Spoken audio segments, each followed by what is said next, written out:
నమో వెంకటేశాయ. అఖిలాండ కోటి బ్రహ్మాండ నాయకుడైన శ్రీ శ్రీనివాస పరబ్రహ్మ యొక్క దివ్యానుగ్రహ విశేషం చేత తిరుమల తిరుపతి దేవస్థానం వారు నిర్వహించే అనేక ధార్మిక కార్యక్రమాల్లో భాగంగా ప్రతిరోజు మనం శ్రీమన్ మహాభారత అంతర్గత అరణ్య పర్వలోని విశేషాలను యథాశక్తి తెలుసుకునే ప్రయత్నం చేస్తూ ఉన్నాం.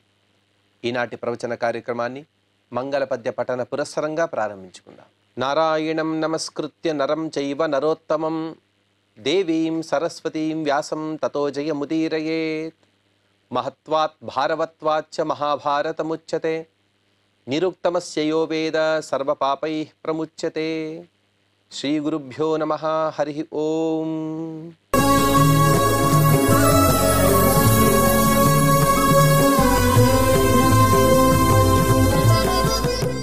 ధర్మరాజు గారు కొన్ని ధర్మాలను చెబుతూ ఉన్నారు. వాస్తవంగా ఒక పక్షంలో చూసేదైతే ద్రౌపదీదేవి గారు అడిగినటువంటి నాస్తిక్యవాదానికి ఒక విషయాన్ని కూడా చెప్పారు. అసలు ధర్మం అనేదే లేకపోతే వారు సాధించినటువంటి సాధనాలు అనగా వారు చేసినటువంటి పుణ్యకర్మలన్నీ కూడా వ్యర్థమయ్యి ఉంటే మనం ప్రత్యక్షంగా చూసేటువంటి మార్కండేయ మహర్షి గారు, వ్యాసుడు, అలాగే శుకాచార్యుల వారు, ఈ విధంగా అనేక మునులున్నారు, ఋషులున్నారు, రాజర్షులున్నారు, దేవర్షులున్నారు, ఋషులున్నారు. వీరందరి యొక్క సాధన గురించి మనం ఏమని చెప్పగలం? వారి యొక్క ప్రభావాన్ని మనం ప్రత్యక్షంగా చూస్తున్నాం. వారందరూ కూడా శాపానుగ్రహ సమర్థులు. వారి కోపం వస్తే వారు ఆ శాపం వలన దుఃఖాన్ని పొందుతూ ఉన్నాం. వారికి సంతోషం కలిగితే అనుగ్రహం, ఆ అనుగ్రహం వలన మనం సుఖాన్ని పొందుతూ ఉన్నాం. వర్షం కురుస్తుంది, యజ్ఞం చేస్తున్నావు, ఇక్కడన్నా అన్ని చోట్ల కూడా కార్యకారణ భావం అనేది మనకు కనబడుతూ ఉన్నది కదా. అలాగే ఏతేహి ధర్మమేవాదౌ వర్ణయంతి సదా నఘే కర్తవ్యమర ప్రఖ్యాః ప్రత్యక్షాగమ బుద్ధయః. ఓ పుణ్యాత్మురాల, ఓ ద్రౌపది అంటే ఈ సంబోధన వెనకే ధర్మరాజు గారికి స్పష్టంగా ఉన్నది. ద్రౌపదీదేవి నాస్తిక్యవాదాన్ని చెప్పటం లేదు, కానీ ప్రజలకు ఏ విధంగా క్లిష్టకాలంలో వారు వ్యవహరించాలి అనే విషయాన్ని వీరిద్దరి యొక్క సంవాదంలో మనం తెలుసుకోవాలి. ఇప్పుడు ధర్మరాజు గారు చెబుతూ, దేవతలకు సాటి వచ్చేవారు, అలాగే ప్రత్యక్షమైనటువంటి ఆగమం, ప్రత్యక్షము ఆగమము, వీటి వల్ల చక్కగా లోకాన్ని నిశ్చయం చేసుకున్న వారు, బుద్ధి సంపన్నులు, అటువంటి వారందరూ కూడా మొట్టమొదటిగా ధర్మాన్నే కర్తవ్యంగా చెబుతూ ఉంటారు. అంటే ఎవరో సాధారణమైనటువంటి వ్యక్తులు ధర్మం గురించి చెబితే వేరు, కానీ ఇహలోకం గురించి ఎక్కువగా ఆలోచించకుండా, కానీ ఇహలోకంలో ఉండేటువంటి ప్రతి ఒక్క జీవుని యొక్క కళ్యాణం గురించి ఆలోచించేవారు, పారలౌకికంగా అధికంగా ఆలోచించేవారు, ఎప్పుడు కూడా శమధమాది సంపదలు కలిగిన వారు కూడా ధర్మం గురించి చెబుతున్నారంటే ధర్మంలో ఏదో ఒక విచిత్రమైనటువంటి ఒక మాహాత్మ్యాన్ని మనం కనుగొనాలి కదా. అతో నార్హసి కళ్యాణి ధాతారం ధర్మమేవచ రాజ్ఞిమూఢేన మనసా క్షేత్రం శంకితుమేవచ. ఇతపూర్వం ద్రౌపదీదేవి గారు ధాతని, విధాతని, విధిని అన్నిటినీ కూడా కాస్త నిందించినట్టు మనకు తెలిసింది. వాస్తవంగా అక్కడ నిందన లేదు, కానీ మనకు ఆ విధంగా అనిపిస్తే వినేటువంటి మహాభారతాన్ని వినేటువంటి మనలాంటి సామాన్యులు కూడా స్పష్టతనిస్తున్నారు ధర్మరాజు గారు. ఓ కళ్యాణి, ఓ ద్రౌపది, విధిని, ధర్మాన్ని మూఢమైనటువంటి మనసుతో ఆక్షేపణ చేయకూడదు. ఎక్కడ ధర్మం ఉంది? ధర్మం ఉంటే ధర్మం చేసిన నేను సుఖంగా ఉండాలి కదా అనే ఇటువంటి ఆక్షేపణలు మన జీవితంలో ప్రతిరోజు కూడా ఎదురుపడుతూ ఉంటాయి. అటువంటి ఆక్షేపణ అనేది సరికాదు. ధర్మం గురించి ఆక్షేపణ తర్వాత సందేహమే వద్దని ధర్మరాజు గారు చెబుతున్నారు. ఎందుకంటే సందేహం అనేది బీజం. ఆ బీజానికి వృక్షం ఏమిటి అంటే, దానికి ఫలమేమిటి అంటే, ఆ సందేహాన్ని పొందిన వెంటనే మనిషి ధర్మాన్ని నిందిస్తాడు. ఇదే ఫలం. ఆ సందేహం అనేదే ఉండకూడదు. ఉన్మత్తాన్ మన్యతే బాలః సర్వానాగత నిశ్చయాన్ ధర్మాభిశంకీ నాన్యస్మాత్ ప్రమాణమధిగచ్చతి. చిన్న బాలకుడు అనగా వికసించని బుద్ధి కలిగిన వాడు, అనగా పరిపక్వత లేనివాడు అని అర్థం. అటువంటి వాడు నిశ్చయాల్ని అందుకుంటాడు, తర్వాత తను ఉన్మత్తుడిగా భావిస్తూ ఉంటాడు, ప్రవర్తిస్తూ ఉంటాడు. అంటే వాడు ధర్మం పట్ల నమ్మకం అనేది ఉండదు, మరొక ప్రమాణాన్ని తీసుకుంటాడు. ధర్మం అనేది ఉన్నట్టయితే నేను సుఖంగా ఉండాలి కదా, నేను ధర్మాన్ని ఆచరించాను కదా అనేటువంటి వాదన చేస్తూ ఉంటాడు. అటువంటి వాదన కూడా సరికాదు.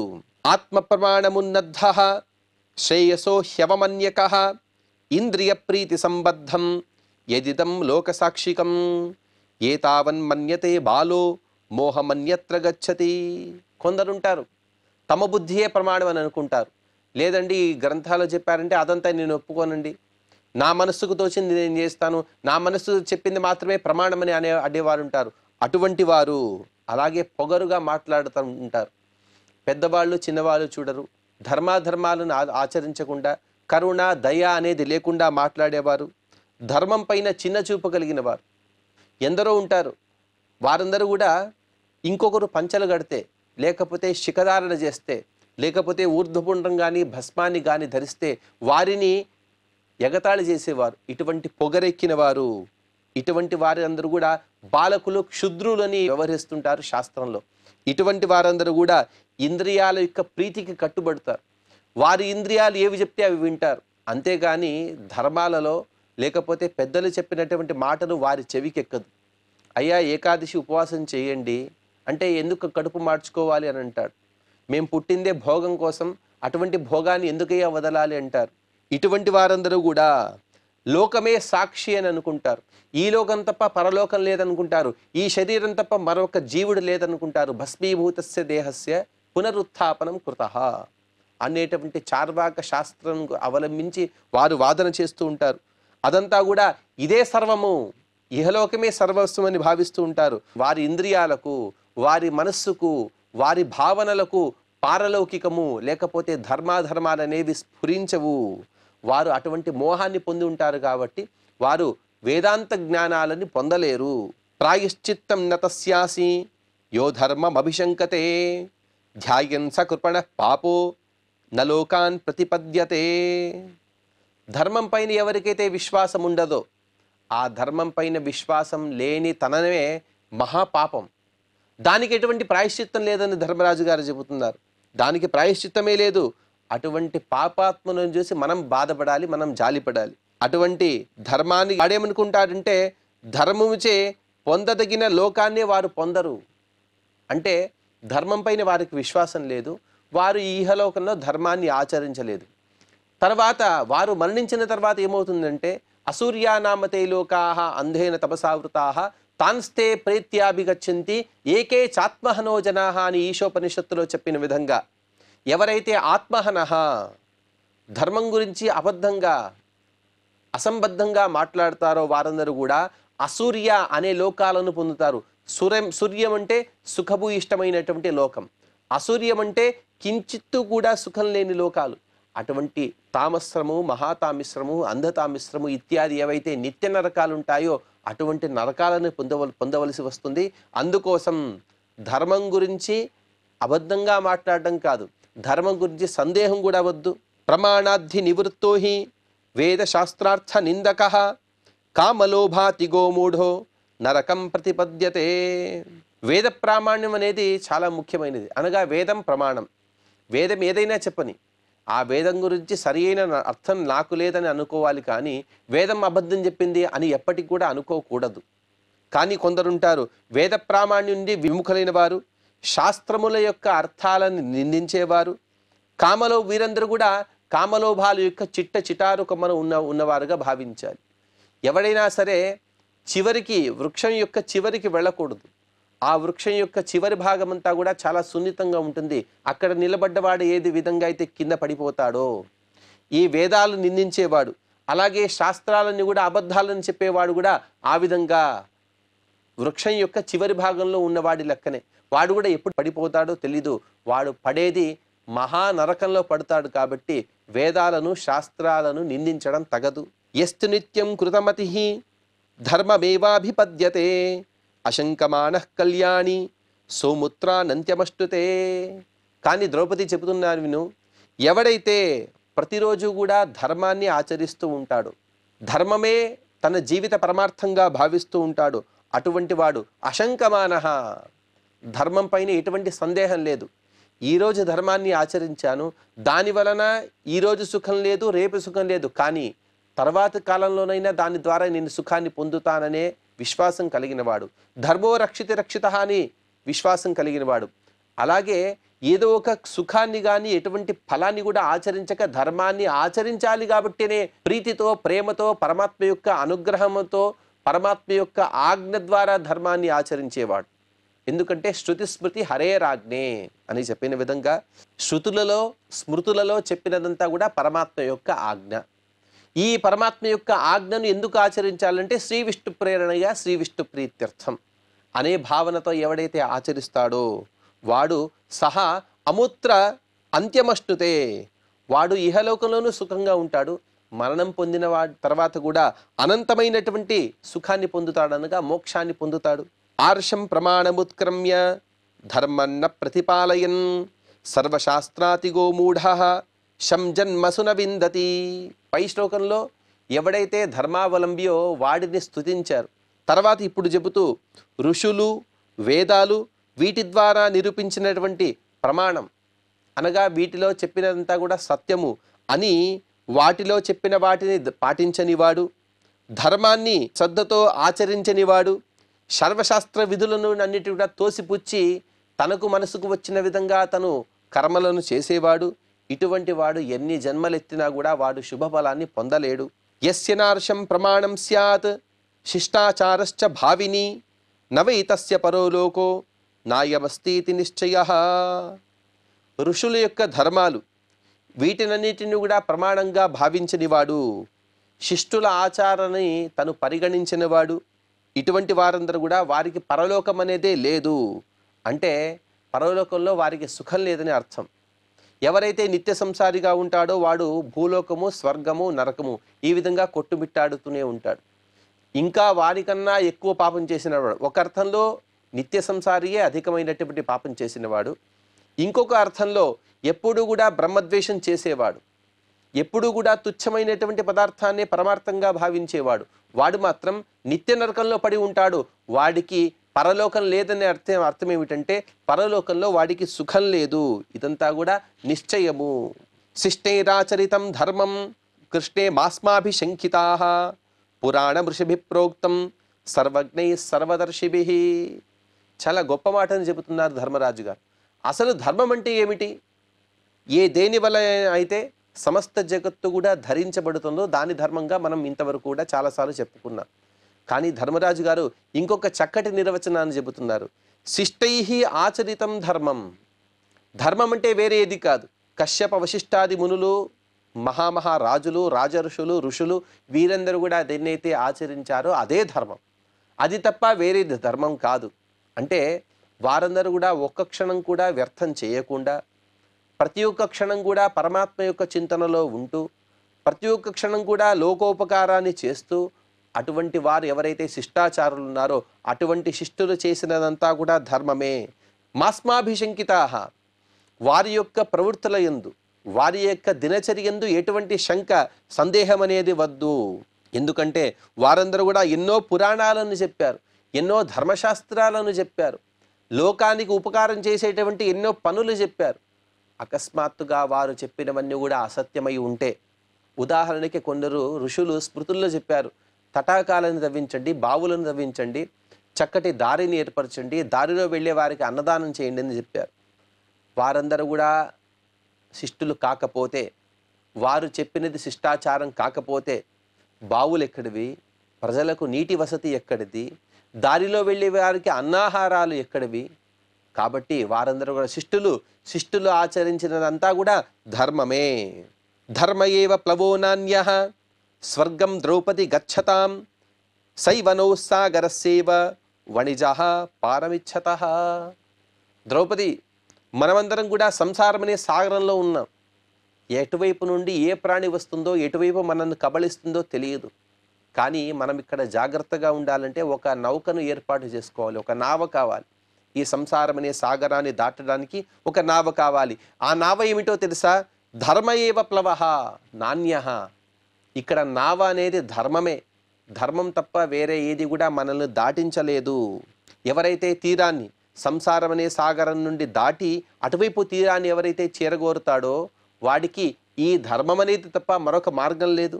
అఫలో యది ధర్మ స్యాత్ చరితో ధర్మచారిభిః అప్రతిష్ఠే తమస్యేతత్ జగన్మజ్జేత నిందితే. ఇతపూర్వం నీవు చెప్పిన విధంగా అకస్మాత్తుగా ధర్మం అనేదే లేదు. ఎందుకంటే ధర్మానికి ఫలం లేదు. ఎందుకంటే నీవెన్నో రాజసూయాగాది యాగాలు చేశావు, కానీ ఇప్పుడు అరణ్యంలో ఇంత కష్టపడుతున్నావు కాబట్టి ధర్మం లేదు అని నీవేదైనా చెప్పేదైతే, ఆ మాట నీదయి ఉంటే, అటువంటి సందర్భంలో ఈ లోకమంతా కూడా ఎటువంటి నిలుకడ లేకుండా సమస్త ప్రపంచం కూడా అంధకారంలో మగ్గిపోతుంది, అంధకారంలో మునిగిపోతుంది. ఎందుకంటే ధర్మం మాత్రమే ప్రకాశము. ఇతపూర్వమే చెప్పారు, ధర్మం ద్వారానే సూర్యుడు ఉదయిస్తాడు. ధర్మం ఉంది కాబట్టి చంద్రుడు తన కాంతి ద్వారా ఓషధులను పెంపొందిస్తాడు. ధర్మం అనేదే లేకపోతే వీరెవరూ లేకపోతే ప్రపంచంలోని ప్రజలు ఎవరు కూడా సుఖం అనేదే లేదు. నిర్వాణం నాదిగచ్చేయు జీవేయు పశుజీవికాం విద్యాం తేనే వయుజ్యేయు నచార్థం కేచిదాప్నుయు. అటువంటి జీవులెవరు కూడా, అనగా ధర్మం లేదు అనే చెప్పేటువంటి జీవులెవరు కూడా నిర్వాణాన్ని పొందలేరు. నిర్వాణం అంటే ఉత్తమమైనటువంటి గతి. ఏ శాశ్వత గతి ద్వారా, ఏ శాశ్వత లోకం ద్వారా మనం సుఖాన్ని పొందుతామో దాన్ని ఇక్కడ నిర్వాణమని చెప్పారు. అటువంటి నిర్వాణాన్ని ఎవరు పొందలేరు. ఎందుకంటే పశువులు కూడా మనతో పాటు బతుకుతున్నాయి, ఎన్నో పక్ష్యాదులు కూడా ఉన్నాయి. వాటికి ఎవరికి కూడా విద్య లేదు. బుద్ధిజీవిగా ఉండేవాడు మనిషి మాత్రమే. బుద్ధిజీవిగా ఉంటూ పశుపక్ష్యాదులకు అనుకూలంగా ఉంటూ పశుపక్ష్యాదులను పోషిస్తూ వాటికి కూడా మంచిని చేస్తూ మనిషి మాత్రమే వాటిని అదుపులో ఉంచుకుంటూ తన యొక్క స్వార్థాన్ని వదిలివేసి అవి కూడా వృద్ధిని చెందాలి, అలాగే వాటి వృద్ధి ద్వారా మనం కూడా వృద్ధిని పొందాలి అనే కాంక్షతో ఉండేవాడు మనిషి. వాడు పొందినది విద్య మాత్రమే. విద్యాం తేనేవ యుజ్యేయు. అటువంటి విద్య అనేది కలయిక ఉండేది మనిషికి మాత్రమే. ఆ విద్య అనగా ధర్మము. ఆ ధర్మమే లేకపోతే లోకంలో ఎవరికి ఎటువంటి ప్రయోజనం లేదు కదా. తపశ్చ బ్రహ్మచర్యం చ యజ్ఞః స్వాధ్యాయేవ చ దానమార్జవమేతాని యది స్యురఫలాని వై నాచరిష్యన్ పరే ధర్మం పరే పరతరే చయే విప్రలంభోయమత్యంతం యది స్యురఫలాక్రియాః. ప్రపంచంలో ఎన్నో సత్కర్మలు చేస్తున్నారు. ఆ సత్కర్మలకు ఎటువంటి సత్ఫలితాలు లేకపోతే, అసలు వాటికి ఫలం అనేదే లేకపోతే, కొందరు తపస్సు చేస్తున్నారు, కొందరు బ్రహ్మచర్యాన్ని పాటిస్తున్నారు, అలాగే యజ్ఞము, వేదాధ్యయనము, దానము, రుజు ప్రవర్తన ఇవన్నీ కూడా పనికి మాలినవి అయిపోతాయి. ఎందుకంటే వీటికి ఫలితాలు లేవు కాబట్టి. అటువంటి సందర్భంలో పరము, పరతరము, వీటికి సంబంధించినటువంటి ధర్మాలు, వాటి ఆచరణ, అలాగే యజ్ఞాధికారము ఇవంతా కూడా వంచనయే కదా. సమస్త శృతి స్మృతులన్నీ కూడా ఈ ధర్మాలనే ప్రబోధిస్తూ ఉన్నాయి. నీవు ఉండేటప్పుడు సత్యాన్ని పలకవయ్యా అని కొన్ని వేదాలు చెబుతున్నాయి, తపస్సు చేయమని చెబుతోంది, ఇంకొకరికి దానమని చేయమని చెబుతోంది. కానీ ఇవన్నీ కూడా అఫలాహ, ఇదంతా కూడా ఫలితం లేని మాటలే అయి ఉంటే ఇదంతా కూడా మోసమే కదా. మోసం చేయట్లేదు కాబట్టి ఇదంతా కూడా సత్యవచనాలే. ఇందులో చెప్పినటువంటి అనగా వేదాలలో స్మృతులలో చెప్పినటువంటి విషయాలని ప్రతి ఒక్కరు కూడా పాటించవలసినదే. ఆ చెప్పిన వారు ఎవరో తెలుసా?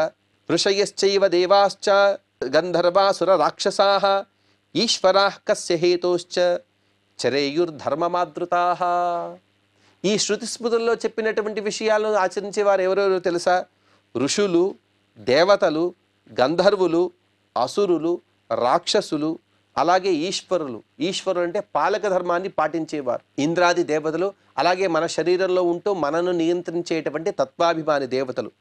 వీరందరూ కూడా ధర్మాన్ని ఆచరిస్తారు. అలాగే ధర్మాన్ని ఆచరించడం కూడా ధర్మం ఆదృతాహ, ఎంతో ఆదృతతో, అనగా ఈ ధర్మాన్ని ఆచరించాలి అనే ఒక ప్రేమతో వారందరూ కూడా ధర్మాన్ని ఆచరిస్తారు. అకస్మాత్తుగా ధర్మం అనేది అప్రమాణమైతే వారెందుకయ్యి ఆచరించాలి?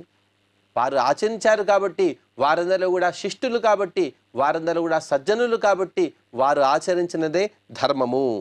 ఫలతంత్విహ విజ్ఞాయ ధాతారం శ్రేయసి ధ్రువం ధర్మం తేవ చరన్ కృష్ణే తద్ధి శ్రేయస్ సనాతనం.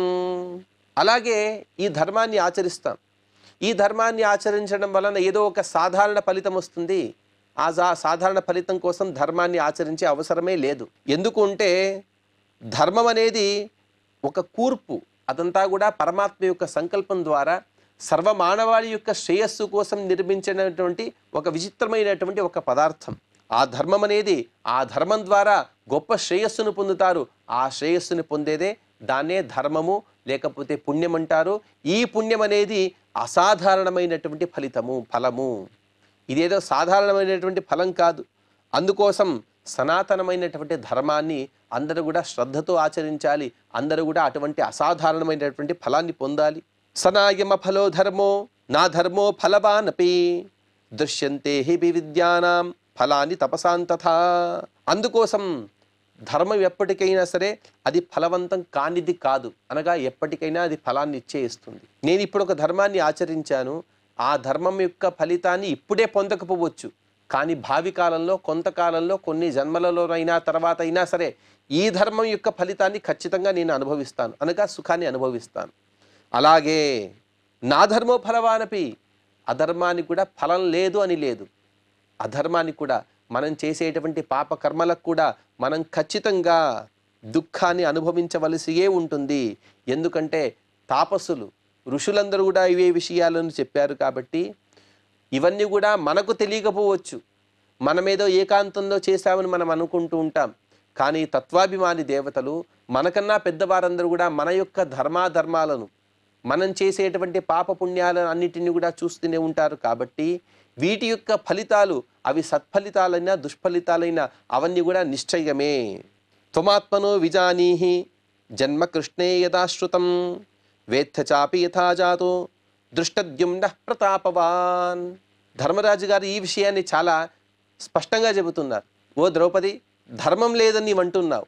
ఎక్కడి ధర్మం? ఎన్నో యాగాలు ధర్మాలు చేసినా కూడా నీవింత కష్టపడుతున్నావని. అకస్మాత్తుగా ధర్మం లేదు అనేదే నీ మాట అయి ఉంటే, అదే సత్యమై ఉంటే నీ జన్మయే కాకుండా ఉండాల్సింది. అంటే ఎప్పుడైతే ద్రుపద మహారాజు గారు యజ్ఞం చేస్తున్నారో ఆ ద్రుపద మహారాజు గారి భార్య యజ్ఞ హవిస్సుని స్వీకరించడంలో కాస్త విలంబం చేసింది, ఏదో కారణం. ఆ సందర్భంలో అక్కడ ఉండేటువంటి యాజోపయాజులు ఏం చేశారంటే ఆ యజ్ఞహవిస్సు యజ్ఞహవిస్సును స్వీకరించి ద్రుపదరాజుని యొక్క భార్య తను గర్భవతిగా ఉండాలో ఆ యజ్ఞహవిస్సుని వెంటనే అగ్నికుండంలోనే వేసేశారు. అక్కడి నుండి పుట్టిన వారే ఈ ద్రౌపదీదేవి మరియు దృష్టద్యుమ్నుడు. ఆ విషయాన్ని ధర్మరాజు గారు ఇక్కడ ఉటంకిస్తూ చెబుతున్నారు. ధర్మం అనేదే లేకపోతే, పాపపుణ్యాలే లేకపోతే, ఆ మంత్రాలకు ప్రభావం అనేదే లేకపోతే యాజోపయాజులు ఆ హవిస్సును వేయటం ఏంటి? ఆ హవిస్సు యొక్క ఆ మంత్రం యొక్క ప్రభావం చేత, హవిస్సు యొక్క ప్రభావం చేత ఆ యజ్ఞకుండం నుండే నువ్వు పుట్టడం ఏంటి? అంటే మీ ఇద్దరి పుట్టక దేని వలన జరిగిందంటే ధర్మం వలనే, వేద మంత్రాల యొక్క ఉచ్చారణ వల్లనే మీరిద్దరు పుట్టారంటే ఆ ధర్మానికి విరుద్ధంగా నీవెలా మాట్లాడగలవు? ధర్మం ఉన్నదని చెప్పడానికి నీవు అలాగే నీ అన్న అయినటువంటి దృష్టద్యుమ్ని యొక్క పుట్టుకయే ప్రత్యక్ష ఉదాహరణ. అటువంటిప్పుడు దీని తప్ప వేరే ఒక ఉదాహరణ నేను చెప్పే అవసరం లేదు అని ధర్మరాజు గారు చెబుతూ ఉన్నారు. అలాగే ఏతావదేవ పర్యాప్తం ఉపమానం శుచిస్మితే కర్మణాం ఫలమాప్నోతి ధీరోల్పేనాపి తుష్యతి. ఇంకా ఎన్నో ఉదాహరణలు ఉన్నాయి. ధర్మముంది అని చెప్పడానికి అనేక ఉదాహరణలు, కానీ ధర్మం లేదు అని చెప్పడానికి మాత్రం చాలా తక్కువ విషయాలు మనం చెప్పుకోవచ్చు. ప్రతి ఒక్క జీవి జీవిస్తున్నాడు, ప్రతి ఒక్క జీవి తన శ్వాసోచ్ఛ్వాసను చేస్తున్నాడు, ప్రతి ఒక్క జీవి తను నీటిని పొందుతున్నాడు, ఆ నీటి ద్వారా తన దప్పికను తీర్చుకుంటున్నాడు, ప్రతి ఒక్క జీవి ఆహారాన్ని స్వీకరిస్తున్నాడు, ఆ ఆహారం ద్వారా తన యొక్క ఆకలిని తను శమింపజేసుకుంటూ ఉన్నాడు, తను బట్టలు కట్టుకుంటున్నాడు. ఈ విధంగా ప్రతి ఒక్క క్రియ చేత కూడా ధర్మం యొక్క ఉనికిని మనం పసిగట్టగలం. అటువంటి ధర్మాన్ని నీవు నిందిస్తావా? అటువంటి ధర్మమే నీవు లేదంటావా అని చాలా స్పష్టంగా చెబుతున్నారు ధర్మరాజు గారు. ఈ విధంగా ఇంకా ధర్మరాజు గారు చెప్పేటువంటి ఇంకొన్ని విషయాలు మనం తదుపరి ప్రవచనంలో ప్రస్తావన చేసుకుందాం. ఈనాటి ప్రవచనాన్ని శ్రీ శ్రీనివాసుని యొక్క పాద పద్మములు యందు సమర్పణ చేస్తూ క్షమాప్రార్థన మరియు మంగళ పద్యాన్ని పలుకుదాం. యదక్షర పదభ్రష్టం మాత్రాహీనం చ యద్భవేత్ తత్సర్వం క్షమ్యతాం దేవ నారాయణ నమోస్తుతే. శ్రియః కాంతాయ కళ్యాణ నిధయే నిధయేర్థినాం శ్రీవేంకట నివాసాయ శ్రీనివాసాయ మంగళం.